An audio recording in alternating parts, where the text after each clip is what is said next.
अस्सलाम वालेकुम रहमतुल्लाह।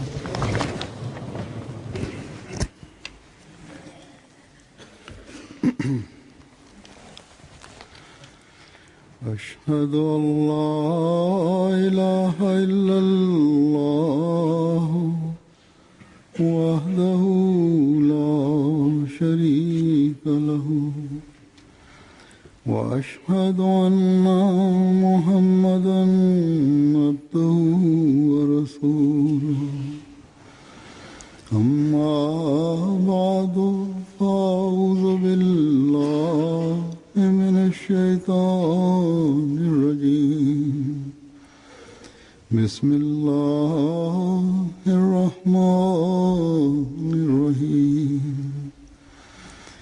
الحمد لله رب العالمين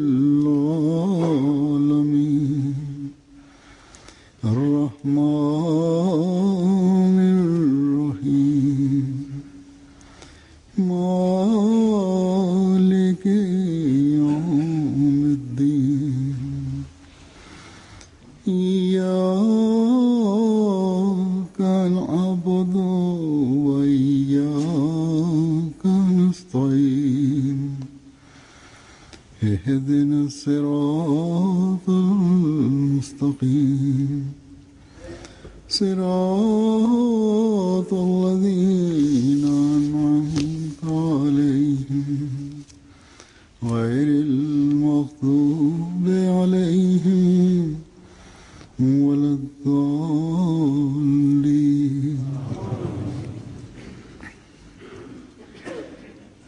हज़रत मसीह मौऊद अलैहिस्सलाम दुआ की हकीकत बयान। Halifa mtukufu wa yadahullah ta'ala ibn Asal Aziz anasema kwamba Sayyidina Ahmad alayhi salatu wassalam kwa kueleza hakika ya maombi anasema katika sehemu moja, hii pia ni lazima kwamba kama kwa ajili ya dunia mtu anafanya juhudi, vile vile kwa ajili ya njia ya Mwenyezi Mungu pia anatakiwa afanye juhudi. Kuna mfano katika lugha ya Kipunjabi jo mange sumar rahe, yani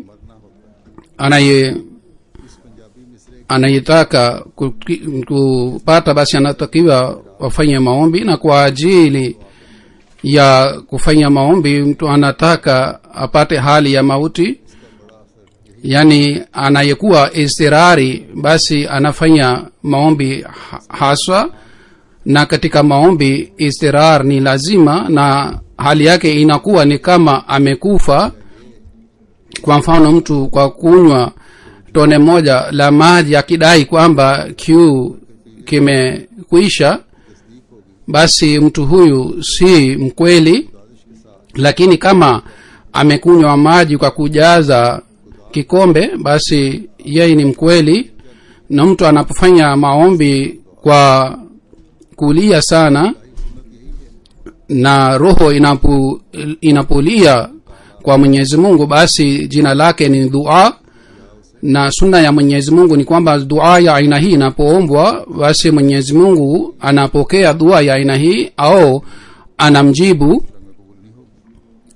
yani dua itakubaliwa au Mwenyezi Mungu atamwambia kwamba dua hii haitakubaliwa katika hali hii. Basi hii ni hakika ya dua. Ni wenye bahati wale ambao hawafanya dua kwa juu juu bali kwa kumtegemea Mwenyezi Mungu na kwa kumwamini Mwenyezi Mungu, kwa kuwa na imani hii kwamba Mwenyezi Mungu anapokea maombi. Katika hali hii na kwa imani hii wanafanya dua na wanajizama katika dua,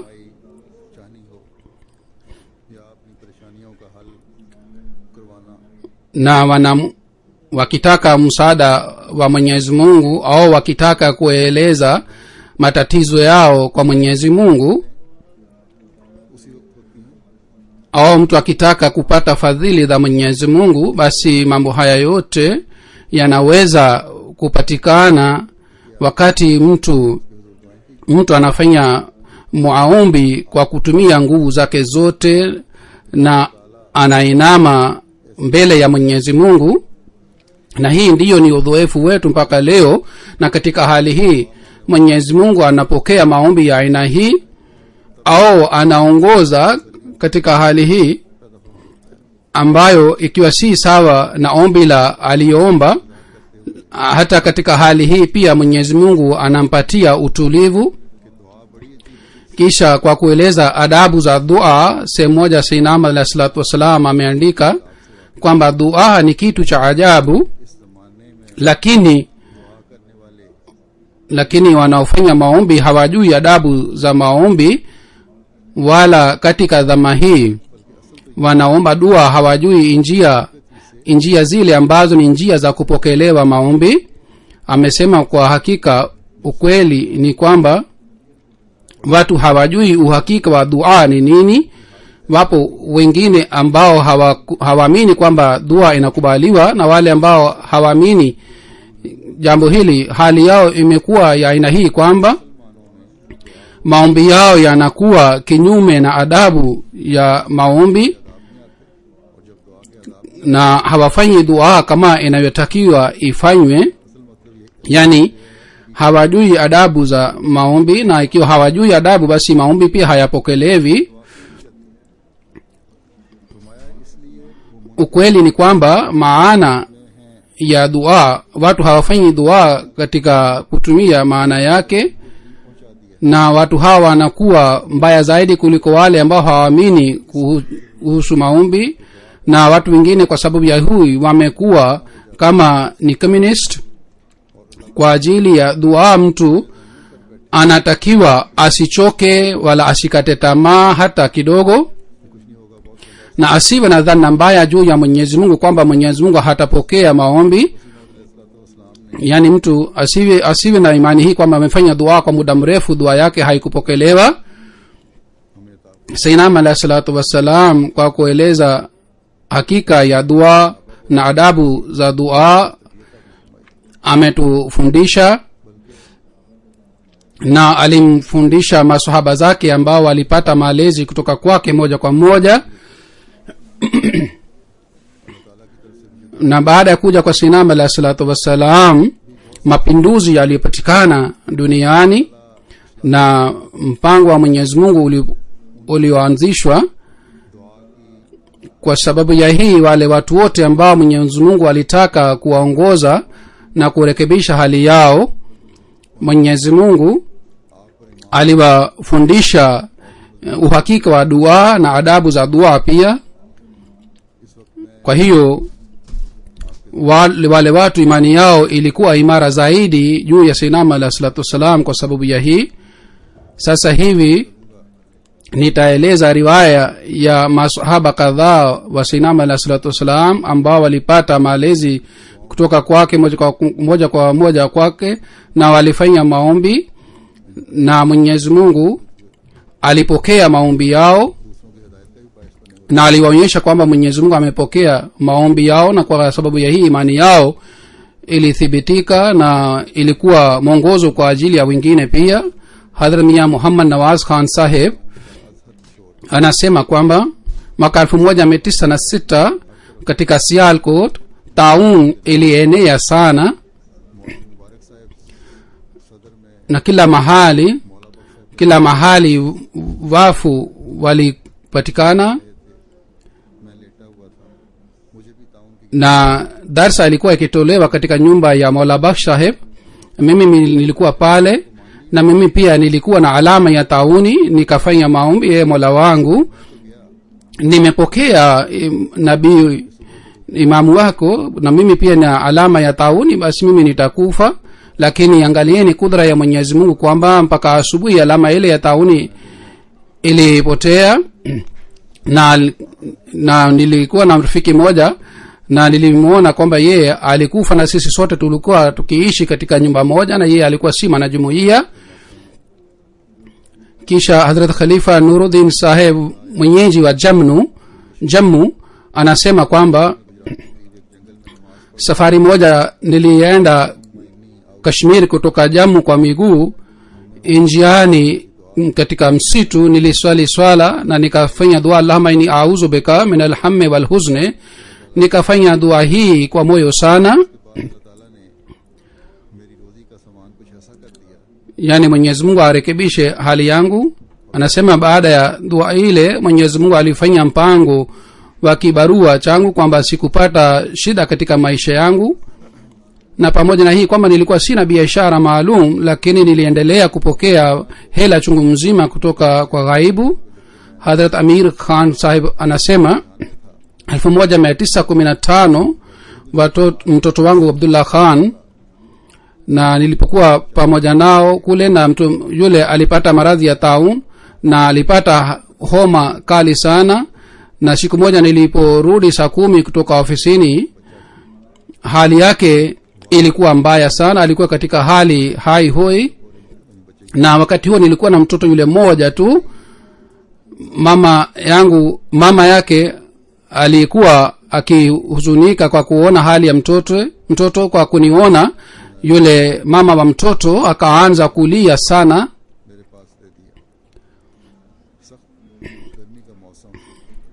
na akamleta yule mtoto kwangu. Ilikuwa joto sana na nyumba pia ilikuwa ndogo sana, na sisi tulikuwa peke yetu, na kwa sababu ya hii tulikuwa na shida zaidi. Yani nyumba ilikuwa ndogo, joto, tena walikuwa peke yao, na juu ya hii kwamba mtoto alikuwa anaumwa sana. Basi katika hali hii tulikuwa na huzuni sana. Nikambeba yule mtoto kwa kuona hali yake yule mtoto, na kwa kuona hali yangu nikaanza kulia. Katika hali hii niliendelea kusema dua hii kwamba Mola wangu, mpendwa wangu, katika muda huu, katika hali hii hakuna msaidizi isipokuwa wewe. Ni wewe tu ambaye anaweza kutusaidia na unaweza kumponya mtoto wangu. Na mimi nilizama katika dua hii kiasi hiki kwamba wazo ilikuja moyoni mwangu kwamba ufanye dua ya Qur'an Karim, kulna ya naru kuni bardan wa salaman ala Ibrahim. Kwa kusoma hii dua uweke mkono wako juu ya kichwa cha mtoto na fanya hivi mara kwa mara. Na mimi kwa kuwa na machozi machoni niliendelea kufanya dua hii, na katika dakika chache homa ya mtoto ilipotea na jipu tu ilibaki kidogo, na kesho yake kwa sababu ya operation ile jipu pia ilikwisha na mtoto alipona kabisa katika siku 3-4. Hadhrat Chaudhry Amir Muhammad Khan sahib anasema kwamba mimi nilipokuwa katika clinic ya Hoshiarpur kwa muda mrefu kwa ajili ya tiba, na upusuaji ulifanywa mara 3-4 ya mguu wangu, lakini bado hali yangu ilikuwa vile vile. Na alikuwa nurse moja kule mzungu, na alikuwa mpole sana. Ye akasema kwamba ikiwa naturuhusu basi tukate mguu wako, kwa sababu mguu wako hauponi, na kwa sababu ya hii una shida sana, ili maradhi yako isipande juu katika mwili wako. Nikafanya ushauri na watu wa nyumbani na nikamruhusu.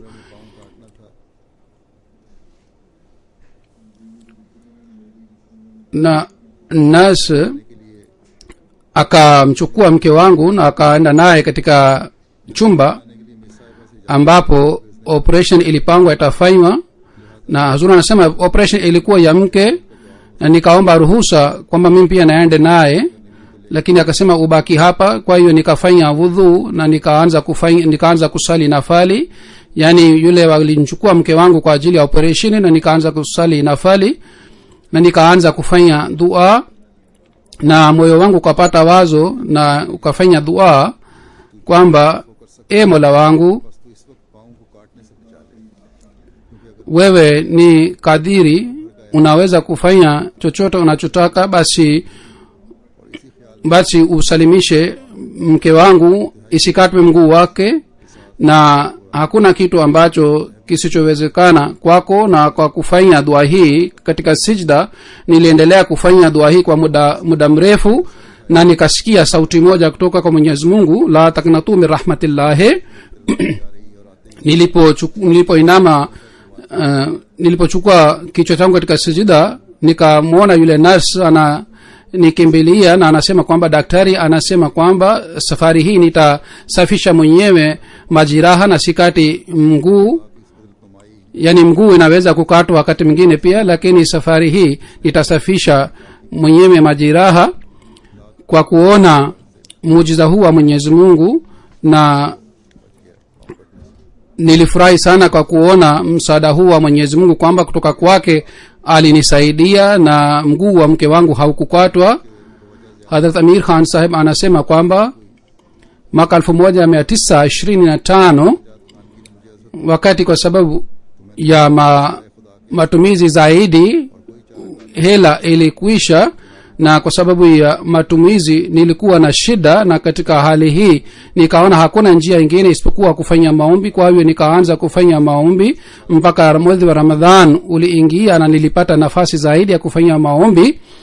Kisha katika itikaf nilifanya maombi zaidi, na baadaye nilipata ufunuo katika lugha ya Kipunjabi, damwat zamana kat bale dinawenge. Lakini muda mrefu ulipopita baada ya bishara hii na hali yangu ya dhiki ilibaki, baadaye nilipata bishara tena kutoka kwa Mwenyezi Mungu katika lugha ya Kipersian. Na baada ya ilham ile Mwenyezi Mungu alinipatia mtoto mmoja, jina lake ni Mahmud Ahmad. Na baadaye mwaka 1996 nilipata mshahada, na mshahara wangu ilikuwa rupia 90, na zamani nilikuwa nikipata 30 rupia. Hadhrat Babu Abdurrahman Sahib pamoja na Rustam Ali Khan Sahib anaeleza habari ya safari yake kwamba mimi na Chaudhry Sahib na wanajumuiya wengine tulipanda katika gari ya farasi na tukafika Qadian, na tuliona ile njia mara ya kwanza, na njia tulipata shida sana katika safari ile, na barabara ilivunjika sana na yalikuwa mashimo sana katika barabara ile.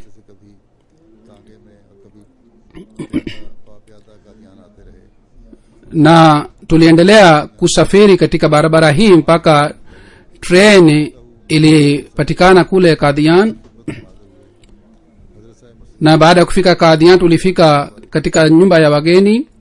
Baada mimi na Chaudhry Sahib tulimwendea Sayyidina alayhi salatu wassalam na Hadhrat Sahib alikuwa amekaa juu ya paa la msikiti, na watu kama 12 walikuwepo pale. Maulvi Hakim Nuruddin Sahib pia alikuwepo, na Maulvi Abdul Karim Sahib pia alikuwepo. Baada ya kupeana mkono na Sayyidina alayhi salatu wassalam, Chaudhry Sahib alinitambulisha na nilimpatia Sayyidina alayhi salatu wassalam fedha kidogo, na huzur akapokea.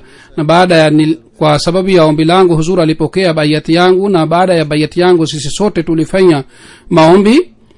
Kisha baadaye baada ya kumwaga Sayyidina alayhi salatu wassalam tulifika Batala.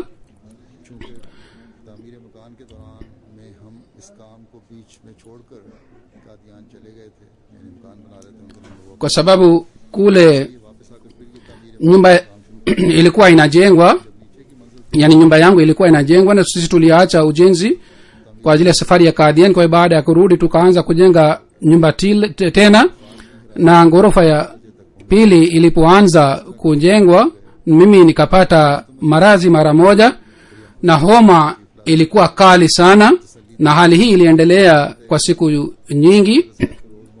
Chaudhry Rustam alikuwa akija kwa ajili ya kuuliza hali yangu, na alikuwa akiniambia kwamba niendelee.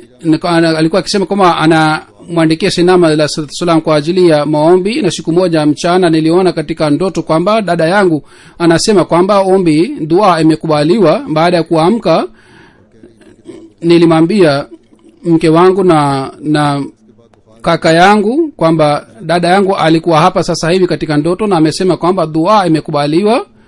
Lakini ilitokea vipi kwamba homa iliendelea kupanda zaidi na zaidi, na mimi nilizimia kwa muda mrefu, kwa siku chungu mzima, na wote walikata tamaa.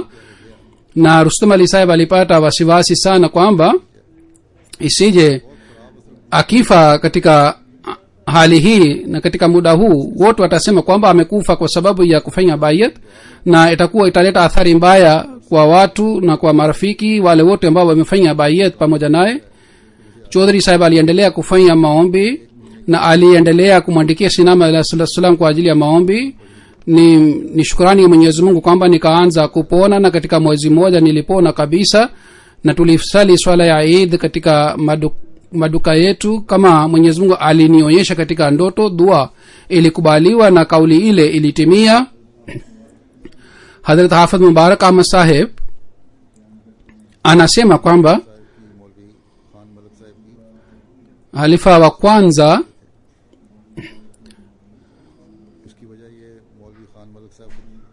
alikuwa akiheshimu Maulvi Fazl Khan Saheb. Sababu yake ilikuwa hii kwamba Maulvi Saheb alikuwa akisema kwamba Maulvi Saheb alikuwa akisema kwamba fanya maombi kwamba mimi niwe mtu mkubwa, yani nipate maendeleo sana katika dini. Yani alikuwa akisema kwa kusikia maneno haya halifa wa kwanza nilikuwa nikifanya maombi sana kwa ajili yake, na siku moja nilifanya dua sana kwa ajili yake, na kwa kuona athari ya kwamba dua imekubaliwa nilimwambia kwamba wewe utakuwa alim sana katika dini. Na hii ilikuwa mradi wake kwamba yeye apate elimu ya dini, na hivyo ndivyo iliyotokea. Hadrat Abdul Sattar Saheb, mtoto wa Abdul Sattar Saheb, anasema kwamba afati diyaro mahiloha bishara hii ya Sayyidina alayhi salatu wassalam, yani nyumba zote zitabomolewa. Hii ilikuwa ilham ya Sayyidina alayhi salatu wassalam. Baada ya ilham hii, siku 3 kabla ya matetemeko ya ardhi, niliona katika ndoto kwamba Sayyidina alayhi salatu wassalam amekaa nyumbani kwetu kitandani, na nikamwambia Hazur kwamba watu wananisumbua sana na ufanye maombi kwa ajili yangu. Hazur Sayyidina alayhi salatu wassalam akasema katika lugha ya Kipunjabi kwamba mimi nafanya mahi kam karna huna, yani mimi nafanya kazi hii tu, yani mimi nafanya maombi. Nikamwambia tena kwamba ufanye maombi kwa ajili yangu, maombi maalum. Sayyidina alayhi salatu wassalam akashika mkono wangu na akaanza kufanya maombi katika ndoto, na mimi nikaanza kufanya maombi kwa mikono miwili. Na tulikuwa katika hali hii, matetemeko yalitokea, nilikuwa karibu kuanguka, lakini Sayyidina Ahmad alayhi salatu wassalam alinishika kwa nguvu sana. Na katika hali hii niliamka asubuhi sana, nilikuja Qadian. Sayyidina Ahmad alayhi salatu wassalam alikuwa katika hema yake katika bustani. Nilipoenda pale, Sayyidina Ahmad alayhi salatu wassalam alikuwa anatembea. Nilimsalimia, nilimpeana mkono na nikasema nataka kueleza ndoto yangu. Sayyidina Ahmad alayhi salatu wassalam akaniruhusu. Kwa hiyo ile ndoto nilimwelezea kwamba Hazur alisema kwamba utasalimishwa. Alisema mara 3 maneno yale niliona katika ndoto. Anasema baada ya tukio lile, tauni iliingia nyumbani kwetu, na mke wangu na binti yangu wote wakapata maradhi ya tauni. Watu wakasema kila siku watu 12 wanakufa. Wewe ukifa, nani atachimba kaburi lako? Kwa sababu wewe ni wanajumuiya, hakuna atakaye kusaidia. Nani atachukua maiti yako na nani ataosha maiti? Nikamjibu kwamba sisi tunamtegemea Mwenyezi Mungu. Mke wangu alikuwa karibu kufa. Nilifanya dua hii kwamba Mola, hakuna atakayechimba kaburi letu na hakuna atakayeosha maiti yetu. Wakati huo nilikuwa na michungwa na niliendelea kumpatia mke wangu michungwa ile. Alipokula mchungwa, basi akahara, na kwa sababu ya hii homa ilipotea na ilikwisha. Na nilimpatia dawa binti yangu pia ya mti fulani, yeye pia alipona. Na nikafanya dua na nilikuwa nikisoma alhamd na kul siru fi larze kaifa kana akibatul mukazzibin. Hii maneno haya yaliendelea kurudia katika ulimi wangu, na kwa hivyo kauli ya sinama alayhi salatu wassalam ilitimia kwa sababu sisi tulisalimishwa na tauni. बयान करते हैं Hazrat Mir Mehdi Hussain Saheb कि मैं सुबह की नमाज पढ़कर मस्जिद मुबारक से पीर सिराजुल हक साहब के साथ yeye anasema kwamba siku moja mimi baada ya sala ya alfajiri pamoja na Sirajul Haq Pir Saheb nilienda nyumbani kwake. Pir Saheb alikuwa anaeleza kisa ya mtu fulani. Mimi nikapata wazo moyoni mwangu kwamba uhai wangu upo hatarini, na mimi ni wakati huo nilikuwa mlinzi katika nyumba ya sinama alayhi salatu wasalam. Kwa hiyo mimi nikakimbia, na Abdullah Sanori Saheb pia aliingia pamoja nami katika nyumba, na sinama alayhi salatu wasalam aliingia na akauliza, je, Miyamadi Saheb yupo? Akbar Saheb akasema hayupo, labda atakuwa sokoni. Nikasema hazur lipo hapa. Akbar Khan Saheb akasema labda huyo amerudi sasa hivi. Hazur akaniamuru kwamba chukua Qurani hii na kwa kutafuta aya fulani uweke alama na uniletee tena Qurani hii. Mimi nilizama katika hali hii kwamba mimi mwenyewe nitafute ile aya na nimpatie sinama alayhi salatu wasalam, lakini nilikuwa sijui aya ile nitapataje. Kwa hiyo nikaanza kufanya maombi. Mwenyezi Mungu namna gani alipokea maombi? Hazur alisema kwamba nikafanya maombi mara kwa mara kule kwamba Mola uniambie aya ile. Kwa kufanya dua hii nilipofungua Qur'an, basi nilipata aya ile ambayo sinama alayhi salatu wasallam alikuwa anataka. Nikamwambia sinama alayhi salatu wasallam kwamba aya hii yupo hapa. Akasema ndiyo Hakim Fazaldin, uende na umuulize. Lakini nikasema Hazur aya hii ipo hapa. Na tena Hazur akasema waende na umuulize Hakim Fazaldin Saheb aya ile. Na tena nikasema kwamba Hazur aya ipo hapa, hakuna haja ya kumuuliza Hakim Fazaldin. Sinama alayhi salatu wasalam akashika Qurani mikononi mwake na akasema ndiyo aya hii ni ile, na kisha akaenda tena nyumbani kwake. Hadrat Hafidh Ghulam Rasul Saheb Wazirabadi yeye anaeleza riwaya yake kwamba mimi sikumbuki vizuri, lakini nakumbuka kwamba katika mjadala fulani Sayyidina alayhi salatu wasallam alitoa ishtihari moja iliyokuwa kuhusu mkutano wa Mahotso, na ilham katika ile jalsa ilham ilipatikana kwamba makala yake itapata ushindi. Na anasema mimi nilikuwa mgonjwa, lakini kwa sababu ilikuwa mjadala mkubwa na madai ya sinama alayhi salam yalikuwa makubwa, na mimi nilikuwa dhaifu sana kwa sababu ya ugonjwa, na nilikuwa na imani hii kwamba hakuna anayeweza kusema maneno haya bila msaada wa Mwenyezi Mungu. Nikamwambia Sheikh moja ali hadis kule katika mji wa Lahore, nilienda naye pamoja naye katika mkutano ule. Maulvi Muhammad Hussain Batalvi na wengine pia hutuba zao nilisikia, lakini ilikuwa hakuna athari. Lakini makala ya sinama alayhi salatu wasallam ilipoanzwa kusomwa, watu walikuwa wamejaa sana, na watu walikuwa wamekaa kimya kabisa, na watu wengine pia walijitolea muda wao pia kwa ajili ya kusikia makala ya sinama alayhi salatu wasallam. Na siku mbili iliongezwa, na makala ilipofika katika mwisho wake, pale nikafanya maombi na nikafanya dua hii: Mola wangu.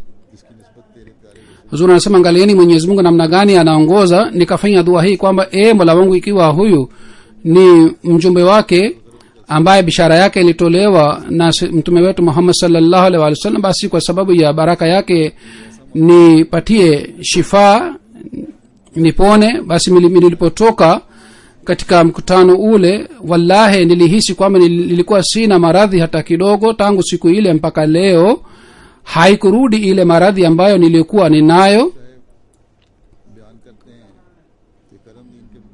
Kwa hiyo baadaye alijiunga na jumuiya. Hazrat Allah Bakhsh Sahib yeye anasema kwamba katika kesi ya Karamdin, kwanza Chandulal Arya alikuwa hakimu, kisha baadaye alikuwa Kidhari Lal Arya, ye accountant ye aliniambia, yani nilikuwa na rafiki moja Gidharilal aliyekuwa Arya, yeye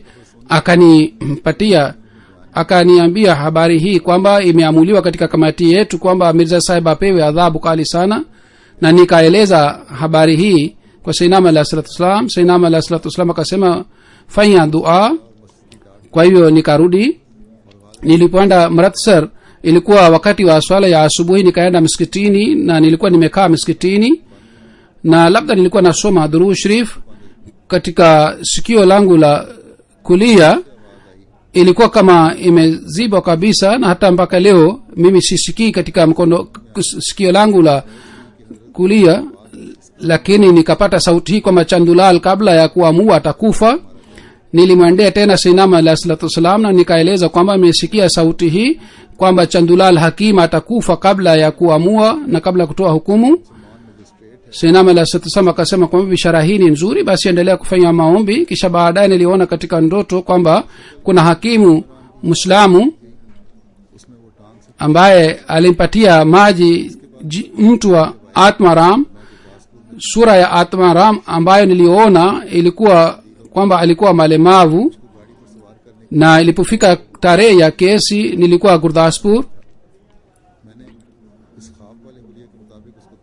na Atmaram pia alikuwa pale sawa na ndoto yangu. Nilimuona yule Atmaram, kisha nilimwendea Sayyidina alayhi salatu wasalam, alikuwa amekaa pamoja na wafuasi wake na mimi pia nikakaa pale. Baadaye Atmaram tena alipokuja mahakamani na alipita karibu nasi, nikamuuliza mtu mmoja kwamba huyu ni nani. Mtu mwingine akaniambia kwamba huyu ni hakimu ambaye atasikia kesi ya Sayyidina alayhi salatu wasalam. Nikamwambia kwamba mimi nimeshawahi kuona sura yake katika ndoto yangu. Kuhusu Chanduram, Sayyidina alayhi salatu wasalam mwenyewe pia alipata bishara hii na ilham hii wakati mtu alipomwambia Sayyidina alayhi salatu wasalam kwamba Chanduram anataka kukufunga.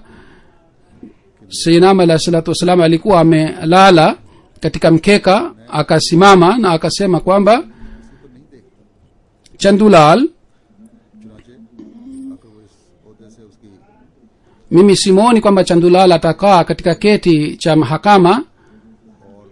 Kwa hivyo baadaye alifukuzwa katika kazi ile na alihamishwa. Baadaye alikuja Ludhiana na mwisho wake ulikuwa mbaya kwamba alienda mwenda wazimu baadaye katika mwisho wa maisha yake.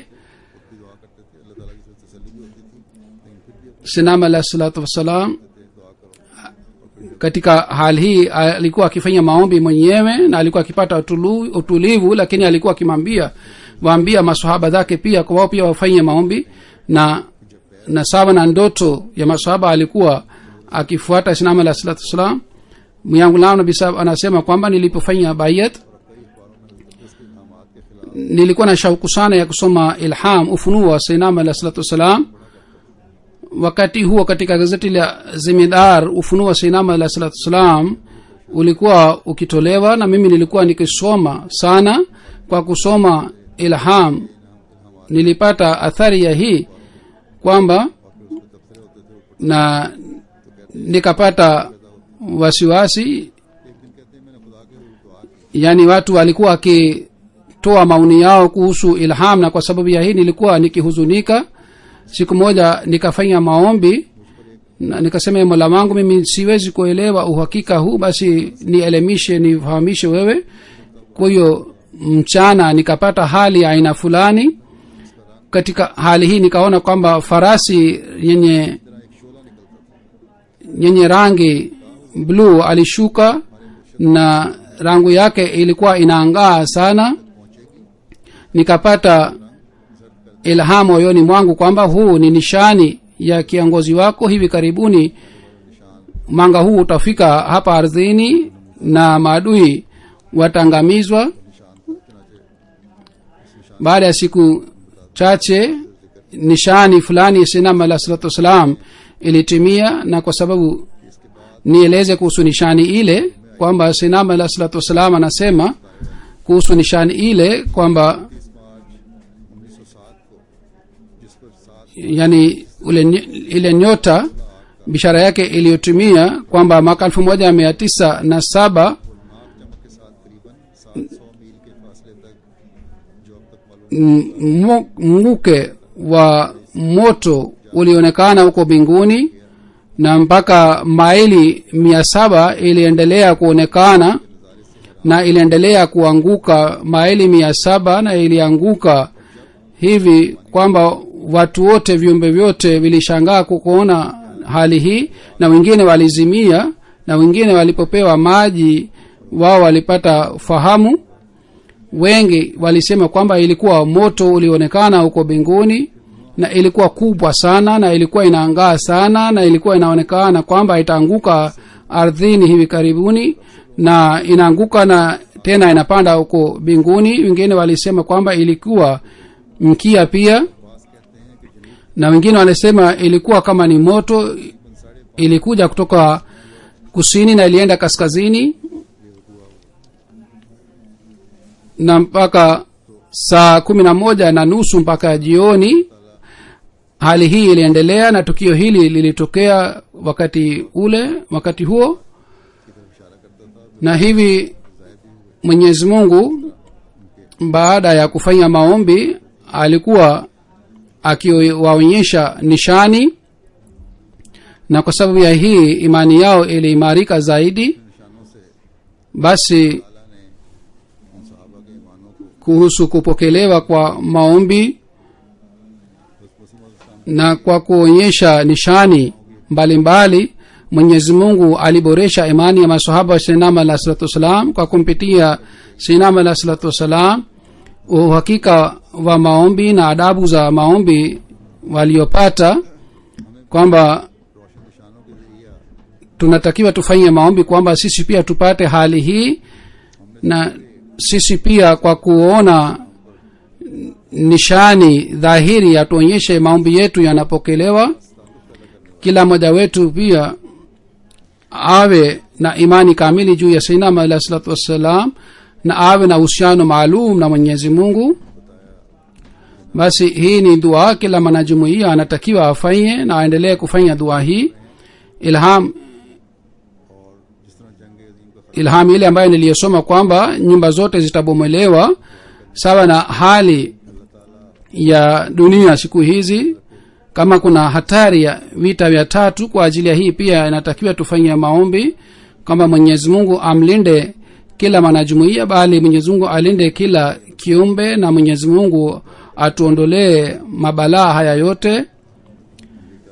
Inshallah kwa wiki chache naenda tena safarini. Fanyeni maombi Mwenyezi Mungu aweke baraka sana katika safari yangu. Naenda mikutano ya Marekani na Canada iwe yenye baraka katika nchi mbalimbali za dunia, na katika Pakistan maadui wanaendelea kuwasumbua.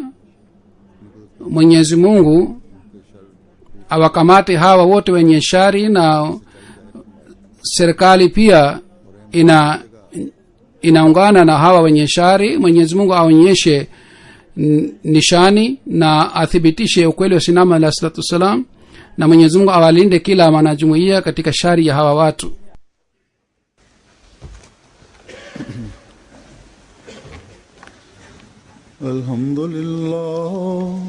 Alhamdulillah nahmaduhu wa nasta'inuhu wa nastaghfiruhu wa nu'minu bihi wa natawakkalu alayhi wa na'udhu billahi min shururi anfusina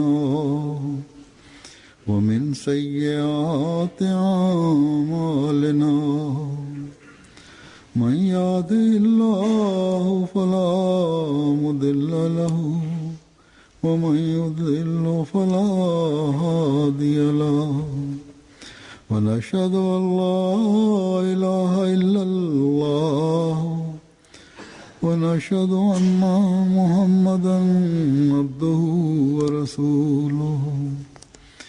عباد الله رحمكم الله إن الله يأمر بالعدل الفضل والإحسان وإيتاء ذي القربى وينهى عن الفحشاء والمنكر والبغي يعظكم لعلكم تذكرون اذكروا الله يذكركم وادعوه يستجب لكم ولذكر الله أكبر.